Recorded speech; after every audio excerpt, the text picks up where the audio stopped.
So what an incredible year it's been for Nick Saban and the Alabama Crimson Tide. As Alabama currently sits at 8-1 and they turn their attention to Kentucky, today we've got to turn our attention to the season we've seen thus far and give it credit where it's due. This has been an amazing job by Nick Saban, as all of college football had Alabama dead in the water after week 2, and especially after week 3, here the Crimson Tide are staying the course and look to be in a great position to not only compete for an SEC championship game, but possibly make the college football playoffs. Today, we need to break it all down, but before we can, as always, y'all know the drill, I have got to hear from you. Hop down to the comments, give me a Y for yes or an N for no. Do you believe this is among Saban's best work on this team? Let me know what you're thinking. If you're new to the channel, be sure to subscribe. Hit that bell notification as I do constant college football content. You don't want to miss any of it.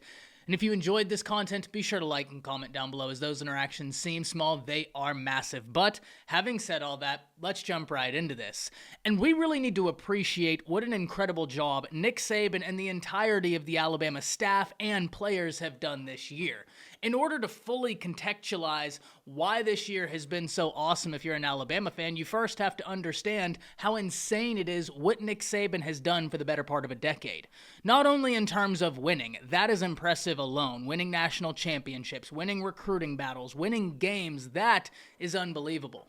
But it's the consistency in which he wins. It's the consistency in which he's able to generate massive wins while simultaneously sending much of his team to the NFL every year and having to consistently replace assistant coaches. That, to me, is the massive difference between what we've seen at Alabama and what we've seen elsewhere, is that Nick Saban continually wins regardless of who the coaches are around him. He finds a way to get it done, and this season perfectly paints that. Because if we go back to just a season ago, Alabama had two of the best players they've had during the Saban era on that squad at the same time. Bryce Young, an Alabama Heisman Trophy winner, and Will Anderson, someone who is a top 5 pick in the NFL draft and is crushing it at the next level right now. Many people were wondering, you lose Bryce Young, you lose Will Anderson, you lose a Jahmyr Gibbs, you lose your normal haul to the NFL, because even in a year where, by Alabama fans' standards, it's a down year, Alabama still sends a truckload to the NFL. That's just what they do. That's what makes the program different. The expectations are different, and the results are certainly different. But heading into this year, there were so many questions. You had to replace Bryce Young, and Bryce Young was sensational. In fact, going back last year, I've said this multiple times. It sometimes felt like Alabama's offensive coordinator last year relied on Bryce Young to go find a way to win the game instead of scheming a win to be had. And that was something that frustrated me several times last year about the Bill O'Brien offenses. But without Bill O'Brien, without Bryce Young, without Will Anderson, what was this Alabama team going to look like? There were so many things that you had to replace, so many questions. You had Georgia in the SEC East, who just went back-to-back and has been notching top-level recruiting classes. You have LSU, who just beat you, and Brian Kelly feels very confident. What would Alabama look like? This was a question we talked about all offseason. People thought this would be a down Alabama team, and that sentiment got exasperated exponentially when Alabama lost to Texas at home, week 2. If you were to look across college football, many people had Alabama dead in the water. Now, I sat up here and stated, look, this is a loss, no doubt about it, but there are some things I saw in that game that encouraged me in terms of what Alabama can do long term, because this is a young Alabama unit.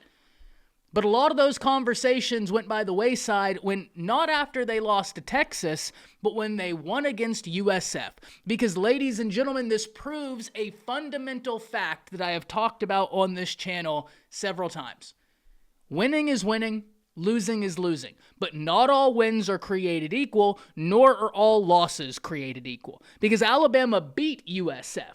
But because of the way they beat them, you would have thought Alabama lost to USF, both in terms of how it was being talked about after the game and how it continues to be talked about today. A college football fan that may not be privy to all the results would be excused into thinking that it was USF that Alabama lost to instead of Texas by the way people were talking about the Crimson Tide. But what separates Nick Saban? The outside noise doesn't dictate what happens inside. And we've seen that ring true. Now, understand, Nick Saban is the master psychologist. He will utilize the outside noise to be able to put a fire to his team. But he is going to be the one deciding what noise gets in. He is going to be the one choosing to see how he is going to utilize this noise. And we've seen that. So fast forward from week 3 to where we are now. Alabama has one loss to a top 10 team in Texas who, when Quinn Ewers is playing, they have offensive capabilities, they have defensive capabilities. It's one of the more complete teams in the nation when they're clicking. That's Alabama's one loss. Let's talk about their wins, because wins are the most important thing, are they not? Well, Alabama only has wins over a top 10 Ole Miss, who they beat by double digits, a top 25 Tennessee, who they beat by double digits, and a top 25 LSU, who they beat by double digits. Alabama has 3 ranked wins per the College Football Playoff Committee's, the most recent rankings, all by double digits. That is extremely impressive. They've beaten a Texas A&M. They've beaten a Mississippi State. They've beaten Arkansas. Though if they beat Kentucky this week, they beat a Kentucky.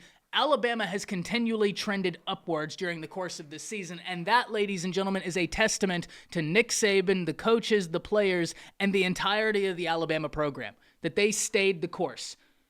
But it really, to me, paints the picture that this may be one of Nick Saban's better jobs in terms of coaching he's had.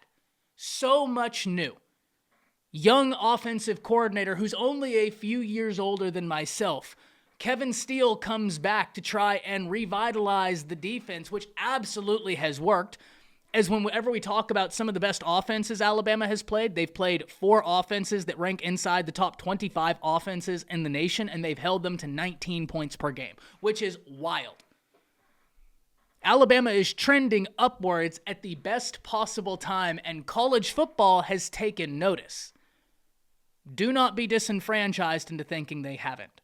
The last thing we will end this video on is talking about the college football playoff rankings, which fundamentally to me made absolutely no sense. First and foremost, if we're going to say any one-loss teams should be in front of Alabama, it should be the one-loss team that beat Alabama, that lost to a different ranked team that also, by the way, in Texas's credit, alongside Alabama, has 3 ranked wins per the College Football Playoff Committee. The only team inside the top 10 outside of Alabama with 3 ranked College Football Playoff Committee wins. But it's Oregon that's the highest ranked one-loss team, which fundamentally makes no sense to me. Now, I get it. I think Oregon is a very fun team to watch this year. I've had a blast watching the Ducks. But if we're going off of resume, if we're going off of meritocracy, which is what separates college football from all the other sports, is that at its core, it should be viewed as a meritocracy, Alabama's resume is far better.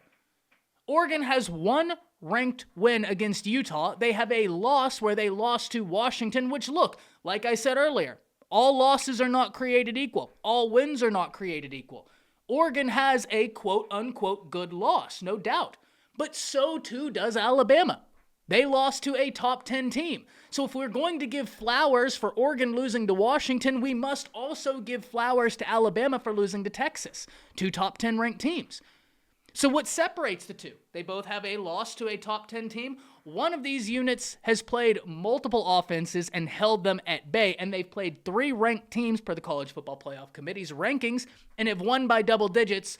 The other has played Utah and won convincingly, but they don't have the ranked games outside of that. And when the College Football Playoff Committee talked about why, they stated because Oregon has a top offense and top defense. But ladies and gentlemen, that's exactly why we got away from the BCS. Because we should be talking about what happened on the field, not saying, oh, well, I know they've just had 1 ranked win, but gee golly gosh, the computer likes where their offense and defense rank. Forget what they've done on the football field. Forget who they've played. We think their defense and offense look real good. That doesn't make much sense to me, not when you have Texas and Alabama who have ranked wins under their belt, and they're sitting behind Oregon. That fundamentally does not make sense to me, and I cannot wait to hear from all of you. But hop down to the comments, because ladies and gentlemen, I think it's time we give this Alabama team, and especially the coaches, their flowers. Many people outside of the Alabama fan base had this team dead in the waters, but what's more, many people inside the Alabama fan base had this team dead in the waters.